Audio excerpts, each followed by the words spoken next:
This is Killer Innovations, a show about ideas, creativity, and how you can innovate. Welcome to the Innovator's Garage, where you learn to create your next game-changing killer innovation.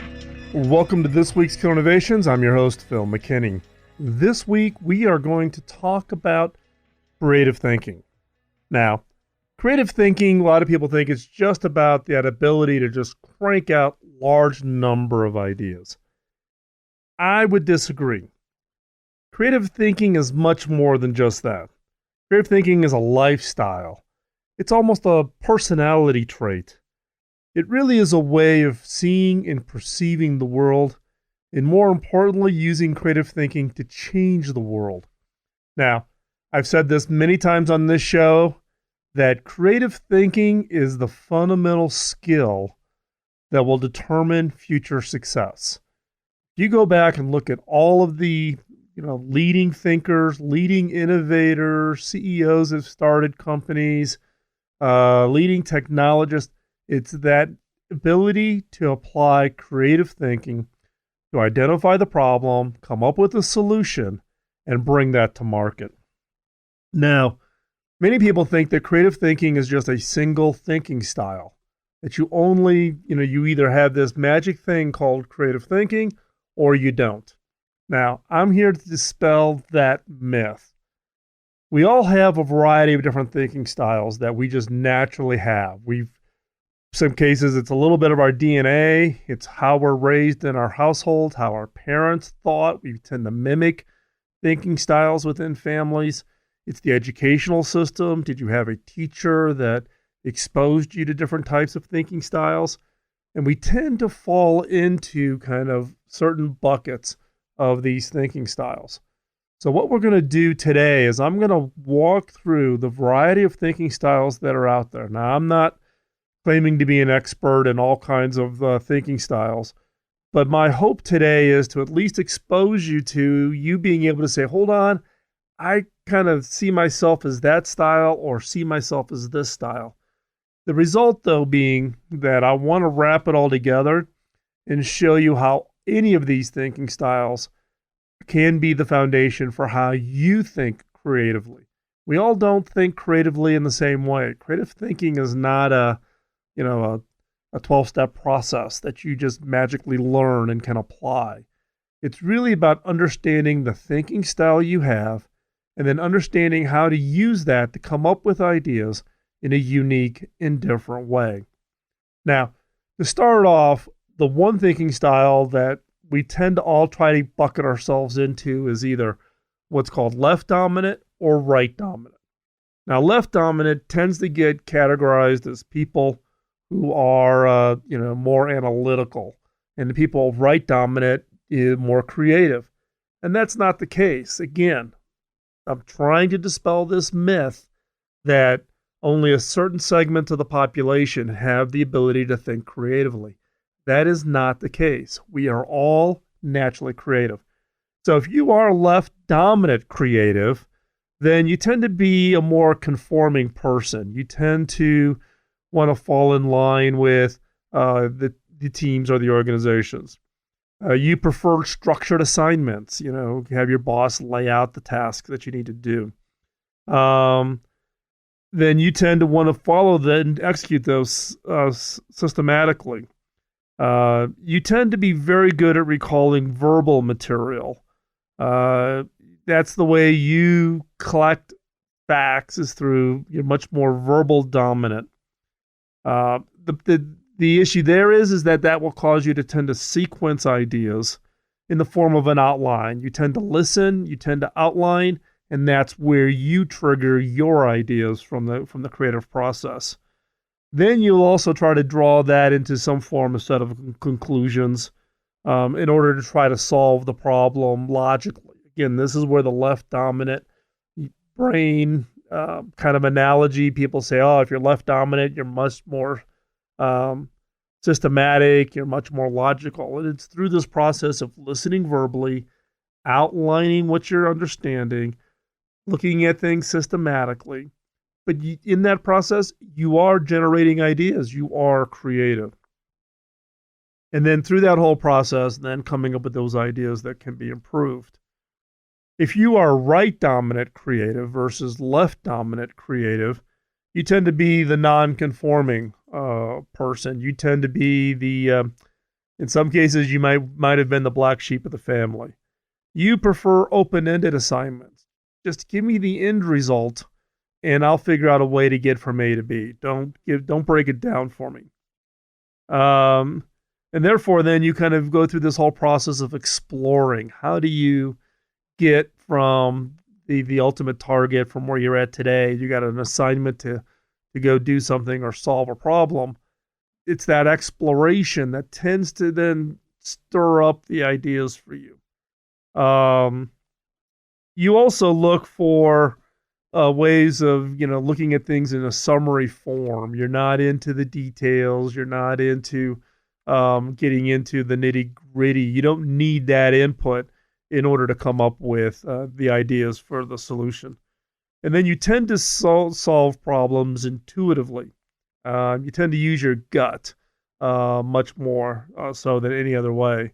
And so therefore, that's how you come up with the ideas to invent. So this isn't a situation where if you're right-brained, you're more creative, and left-brained, you're not creative. We are all creative in some form of a natural way. Now, the challenge, though, with left brain and right brain is you also run into a thinking style of what I kind of fall into is fast thinking and slow thinking. Now, fast thinking is, you make that snap decision, you get that gut, you're going to go with it. I've seen people that are left dominant, very analytical, who are also fast thinkers. In that case, what they're using is the experience. Oh, I've seen this pattern before. I know how this story is going to end. I'm going to jump to the end because I'm applying all the logic that I've collected over the years, and I know this plays very, very well. I know how this story is going to wrap up. Same type is that when you think about right brain thinking, that tends to be people who are fast thinkers. But in this case, I've also seen right brain thinkers, right brain creatives, being slow thinkers, albeit they aren't looking at it from an analysis perspective. What they are doing is they're looking at it from the standpoint of that whole discovery. They want to go out and search. They want to really open themselves up. They want to get away from the current environment. They want to be kind of not the analytical side so much as it is just trying to understand where that opportunities for discovery. So in this case, you have both left brain thinkers who are both fast thinkers and slow thinkers. Same case is right brain creatives. You have fast thinkers and slow thinkers. And so the challenge there is really not a challenge so much as it is be careful of trying to bucketize either yourself or other people on your team as being, left brain not creative, right brain is creative. They are both creative, and they both can come up with absolutely phenomenal, great ideas. You just need to understand those thinking styles. Now, fast thinking is great from the standpoint of when you're, for instance, under threat. You're being attacked by a bear. You want to be fast thinking, know that you got to get out of there. You're going to solve the problem of getting away from this bear. Fast thinking can get you into a lot of trouble in creativity from the standpoint of fast thinking tends to correlate to using your past background and experience. You fall on what you know in the past. And that history, in some cases, can actually work against you because you'll apply what happened, the old ideas, the old innovations, those old things, and try to apply them to your current solution. So even though you may naturally be a fast thinker, you can become a slow thinker. And we'll talk about that here a little bit later in the show. So again, just to kind of summarize, just setting the foundation as we continue this discussion today, you can be both left dominant creative and you can be right brain, right dominant creative.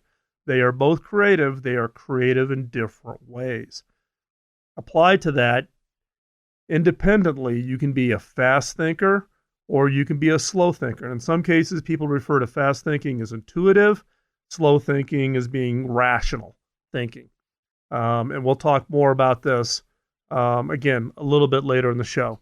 So, which side are you on? Are you a left dominant creative or are you a right dominant creative? That's an important question to answer just from the standpoint of knowing where you are today and how to apply that to be more creative. And we're going to cover more of this as we come back from this commercial break. So stay right there. Don't go anywhere.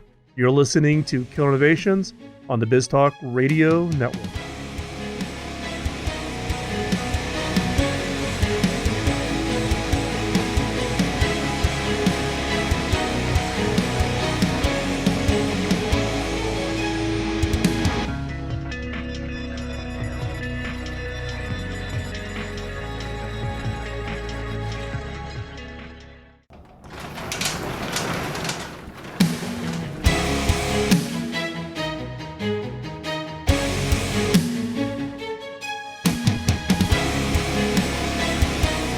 This is Killer Innovations, a show about ideas, creativity, and how you can innovate. Welcome to the Innovator's Garage, where you learn to create your next game-changing killer innovation. Welcome back. Picking up where we left off, let's talk a little bit more about rational versus intuitive thinking. Now, what is the definition that I'm applying to rational thinking? Rational thinking is those that people that use kind of a pattern of thought. This involves really relying on very specific information, lots of detail that you've learned from the past, thinking concretely, and ignoring, the gut instincts. It's all about the facts, right? Now, again, this can be applied to those that are right dominant or left dominant, but rational thinking is about getting rid of kind of the gut and looking at the facts. Now, those facts can be data, which would be kind of more left brain centric, or it could be right brain in the fact that you're collecting a perspective. You're ignoring your own opinions and you're getting out, for instance, and talking to customers and understanding what their needs and what their issues are. So rational thinking is kind of ignoring, what your gut is telling you and really getting out there and doing that analysis, whether it be hard facts, hard data, things like on left brain dominant creatives or in right brain dominant creatives. You're getting out there and you're interacting, you're discovering, but you are able to keep your gut in check and not use that as your fallback. Now, the opposite of this rational thinking is intuitive thinking. Intuitive thinking really is about using your gut, getting kind of a sense or feel or, getting that special feeling that says, whoa, this is it. I just know it is. I just know it in my heart. I don't have the data, but boy, I just know this is the right way to go. Now, in the case of both rational and intuitive, we tend to fall into those naturally. Those are ones that just tend to come to us based on however we've been comfortable in the past. In some cases, rational or intuitive thinking really gets dictated by past success. If you used your gut a couple of times and boy, you just had really great success, then you fall into the mindset of saying, trust your gut. In the case of maybe you tried the gut thing and it doesn't work for you, you fall back on the facts. You want to do the rational thinking. So the question that comes up is can having somebody use an opposite method, does that generate them or cause them to be more creative? So there have been a number of studies in this area. In one particular study, participants were given a real-world problem, meaning this wasn't a fake. They were given the challenge of solving or helping a local business expand. Now, the results were evaluated by the managers from the company involved. And they asked the people who were naturally rational, they were asked to use their gut. Those people who were naturally intuitive, using their gut, they were told to be more rational in the process of creating these ideas for this small business. When they looked at the results, really this manipulation had worked, forcing people to use an opposite method than they naturally use. People were much more creative when they used a thinking style that was most unusual to them. So in this case, this test was for rational versus intuitive thinking. So if you're naturally rational, one way to be highly creative is to use the opposite. Be much more intuitive. Trust your gut. See what your gut says and use the ideas that your gut generates. Versus if you're naturally intuitive, if you're kind of a shoot from the hip, trust that gut, force yourself to be more rational. Just be rational through a series of exercises when you're coming up with ideas for whatever project you're currently working at. Now, the question is, why does this work? Well, one argument is that by forcing you to use the opposite method that just comes naturally to you, it gets your brain to kind of stop going down just the natural path that it normally goes on. Look, we all get caught in the rut. We all get caught wanting to do the same thing over and over again. It's worked for us on the last 5 projects. I want to do the exact same approach for the next 5 projects. That's where you get yourself into trouble. So in this case, by forcing yourself, if you're naturally rational, to now apply your intuition, that gut, to a brainstorming session or a problem solution activity that you're working on, or facilitating a session to try to come up with new ideas. Using that opposite method gets your brain to kind of say, whoa, stop. I can't fall into the trap of doing it how I've always done it. I'm forcing myself to use a different thinking style. And again, the result was in this particular study that those people using the opposite method that is naturally comfortable for them generated a significant improvement in both the number and in the quality of the ideas. And so this is an important, first step, which is just because you have a thinking style doesn't mean that you're stuck to that thinking style. And that, in fact, forcing yourself to try other thinking styles can actually help unleash your creative thinking. Again, creative thinking is not a single style or approach, but it does allow you to find a creative thinking style that works for you, given, again, are you left dominant creative, right brain creative? Are you more rational, or are you more intuitive? You can almost think about this as a 2x2 grid. Left-hand side of the axis is left or right brain. Horizontal axis is rational or intuitive. Which quadrant are you, right?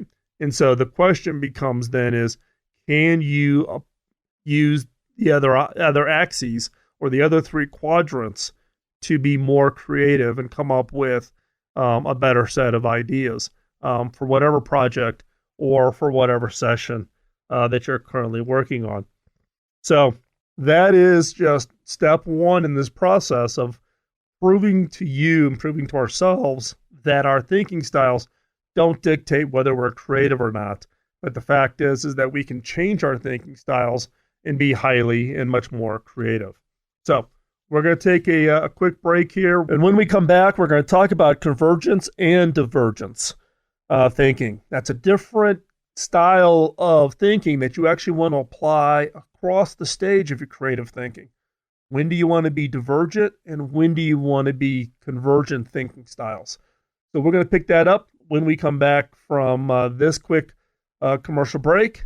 Don't forget, show notes will be located over at killerinnovations.com. We'll have all the links out to the support materials that we're covering today in today's show.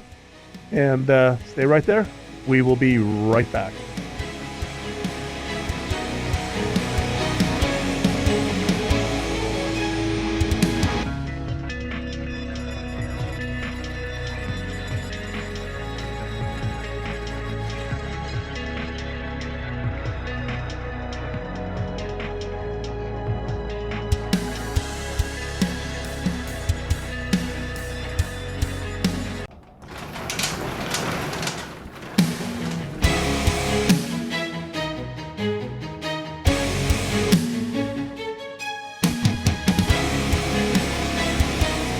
This is Killer Innovations, a show about ideas, creativity, and how you can innovate.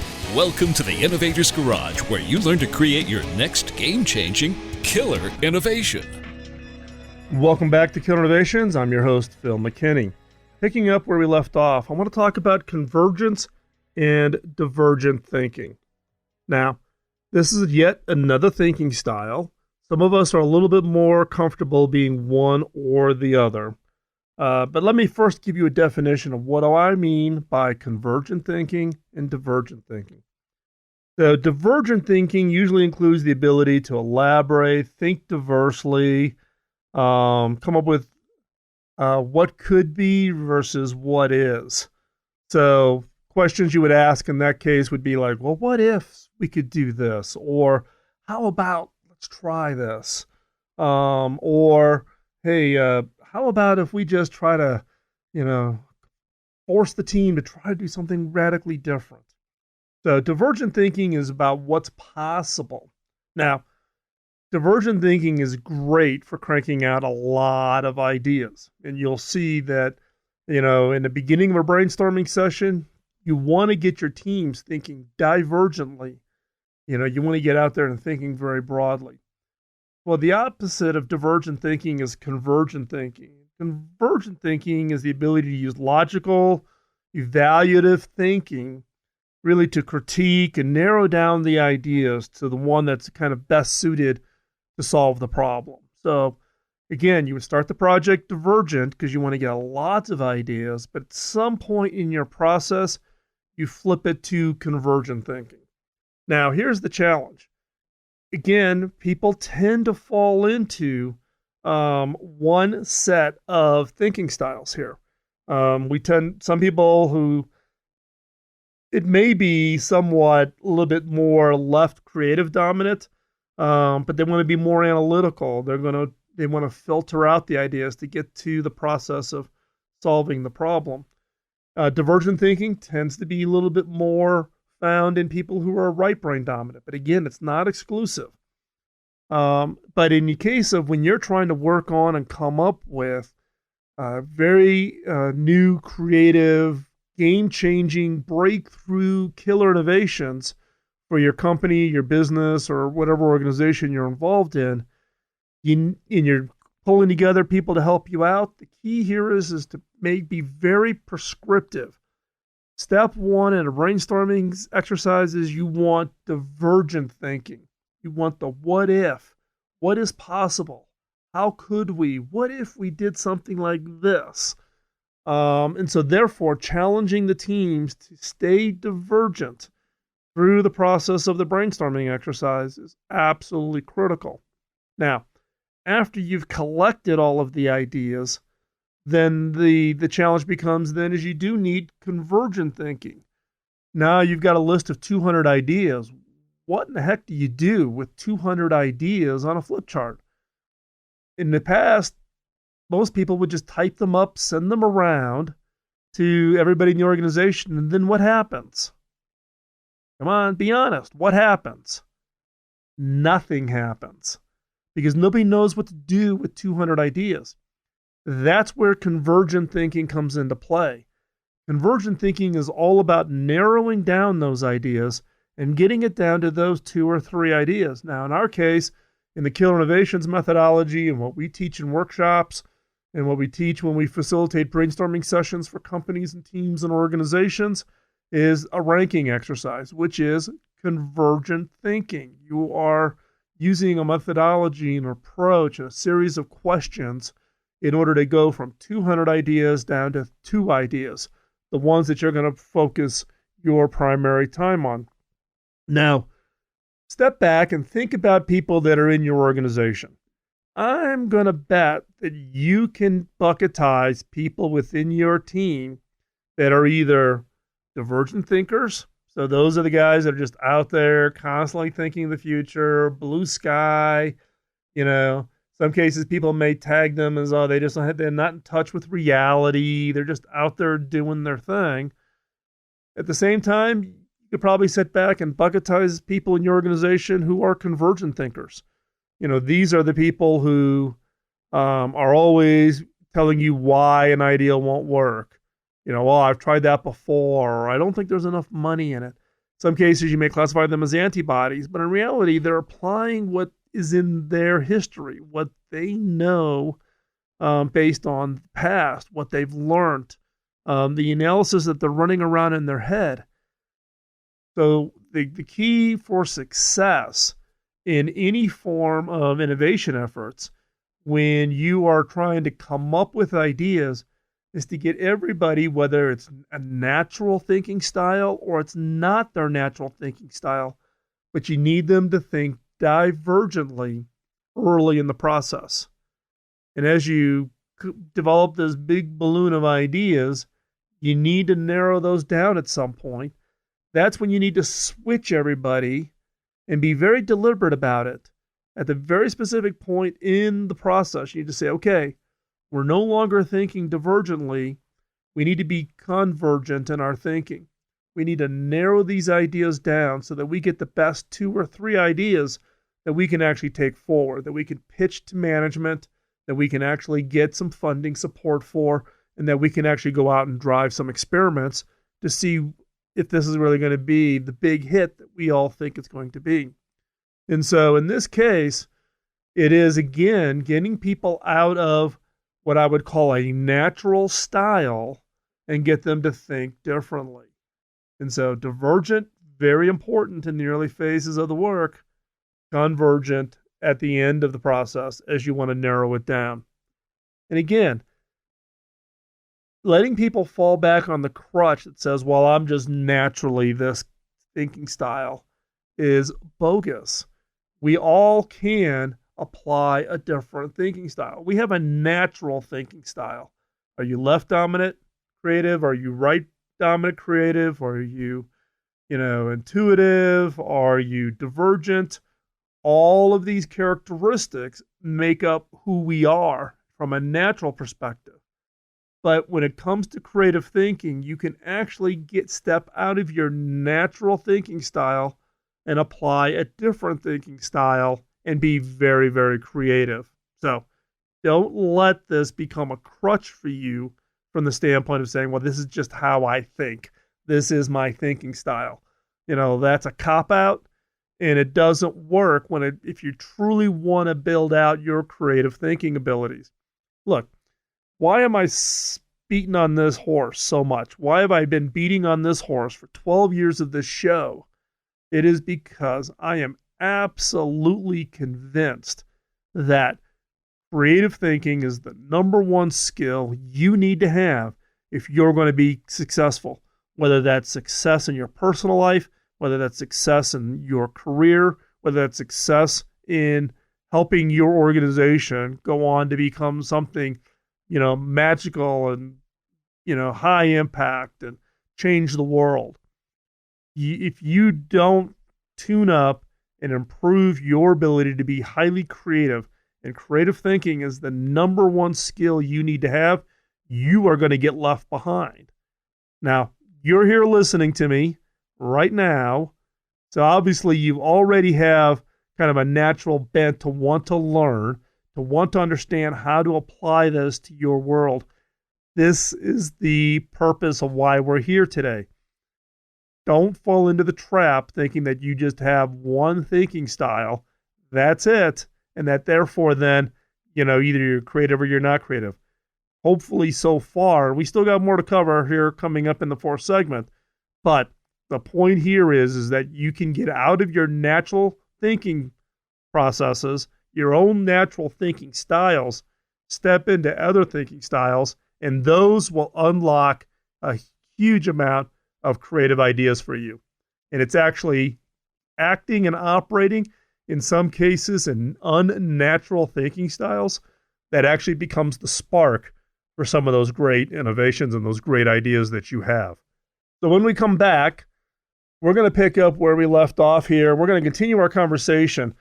In last week's podcast, and in a speech that I recently gave, I talked specifically about deliberate thinking as a thinking style. And so I'm going to expand on that here in the 4th segment. We're going to talk specifically around deliberate thinking and what does that really mean and what role it plays in feeding and inspiring you and helping you to become much more creative. So don't go anywhere. We'll be right back after this short commercial break. You're listening to Killer Innovations on the BizTalk Radio Network.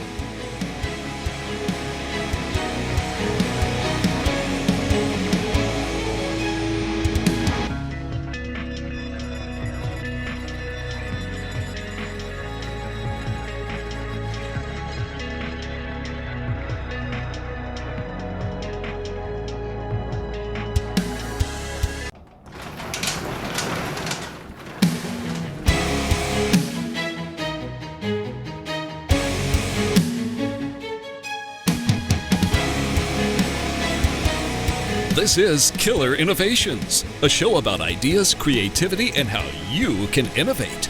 Welcome to the Innovator's Garage, where you learn to create your next game-changing killer innovation.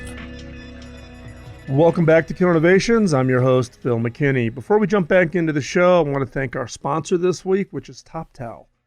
TopTal is a company that is one of those really just great solutions to the problems of how do you find top technical talent.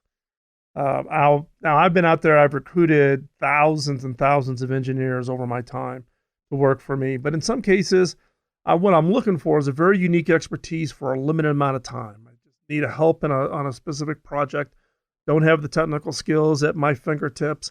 Where do you go find that best top technical talent? Now, a number of months ago, we actually had the CEO for TopTal on. We had a great show.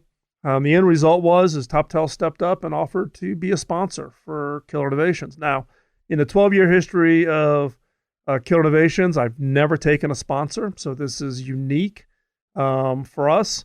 It basically allows us to take the sponsorship dollars and actually apply it to the nonprofits. I've been sponsoring and funding this show out of my own pocket for 12 years. But now with TopTal, I can actually take those dollars that I normally would be funding to produce the show and actually funnel that directly into the nonprofits, both Pioneer Education Africa and Hacking Autism. So we appreciate their support because it helps the nonprofits. But why TopTal? It's because they go through a screening process like I've never seen. Less than 3% of those that apply ever get accepted into TopTal. So if you're looking for top technical and design talent, go check them out. We've already had a couple listeners of the Killer Innovation Show actually connect with TopTal, have projects underway, and I'm hearing really, really great feedback from those listeners who are engaged with TopTal on their projects. So don't delay. Go over to toptal.com/Phil, and they've got a special offer there for all listeners of the show. That being that you go try them out, get your project started. If at the end of 2 weeks, they're just not absolutely killing it, then you get 100% of your money back and you get to keep all the deliverables that were produced in those 2 weeks. So what do you have to lose?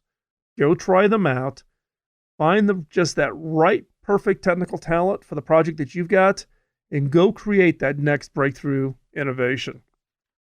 So let's pick up where we left off in the last segment, talking about deliberate thinking. Now, I've talked about deliberate thinking in this show in the past. I recently gave a speech to an organization called Maker Hub, where I talked about creative thinking as a skill. And I mentioned deliberate thinking in that speech, and I've gotten a couple of emails from people saying, Phil, what do you mean by deliberate thinking? The fact of the matter is that our brains are pretty lazy.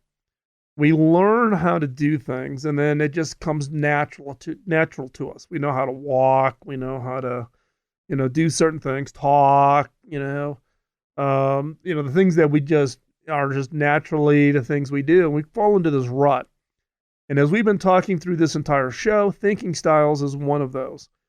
Deliberate thinking is that process of stepping back, recognizing your thinking style. So earlier in the show, the whole process was for you to identify your thinking style. And now in the case of deliberate thinking is for you to stop, recognize the thinking style that you have, and try and apply different thinking styles to cause you to come up with better ideas. Now, deliberate thinking also, when I think about it in my context, is that ability to kind of say, whoa, time, take a breather, stop what you normally do, take the headphones out of your ears, don't be sitting there on Facebook all the time. Set aside a very specific time. Look at your own thinking styles. Think about all the other thinking styles that are out there, ones that will help you create ideas, be divergent, help you narrow down your options, be convergent, be more intuitive, be more analytical. Applying those variety of thinking styles, but be deliberate about it. Don't fall into the trap of just letting the natural thinking styles apply to you. So when I talk about deliberate thinking, it's about stop, take a breather, understand your thinking style, and apply other thinking styles to help be that spark for that next idea that you're coming up with. Okay? So, again, we started off thinking about left brain creatives versus right brain creatives. We thought about whether you're much more intuitive or much more analytical. We also talked, about all, being divergent, being convergent. These are all different styles of thinking. So we'll have more of this information in the show notes. So you want to definitely check out the show notes this week over at killerinnovations.com. So hopefully that you found this helpful. I would love to hear your feedback. We're trying a little bit of a different format on the shows. We've heard some feedback for people wanting to get back to or have some of our shows be more instructive like this, which was more in line with some of the older podcast formats. But we'd love to hear your feedback on that. Also, we've had some changes coming up. We've posted a new website for killerinnovations.com, so go over there and check it out. Much more mobile friendly and much easier on searching. So if you want to search through the archive, and 3, much faster. We heard a lot of complaints on the old site about how slow it was to get onto the site and find things. So again, new site for Kill Innovations. And by the way, we've launched a new site at philmckinney.com and over at beyondtheobvious.com, which is the website for my book. So you can check out all 3 of those sites. We also are getting ready we're collecting names for those of you who are interested in becoming part of an innovation mastermind group. We don't have anything locked down yet as to size or how many or timing, but you can go over to killerinnovations.com/mastermind, and you can add your name to the waiting list, and we'll keep you updated as we get more of our thinking put in place. And as always, leave a comment over on iTunes or leave a comment over at Kill Innovations in the show notes. I really appreciate you taking the time to spend with me today. Hopefully you found this informative and helpful, and go out and experiment. Try those different thinking styles. With that, we'll talk to you next week. Bye-bye.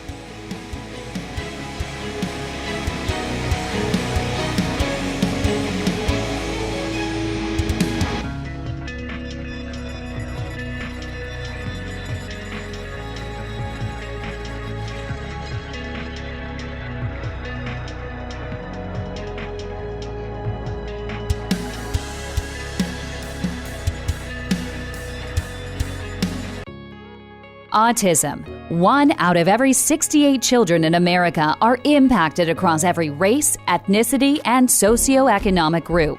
If you aren't directly affected, someone you know is. Today's world doesn't support those on the autism spectrum.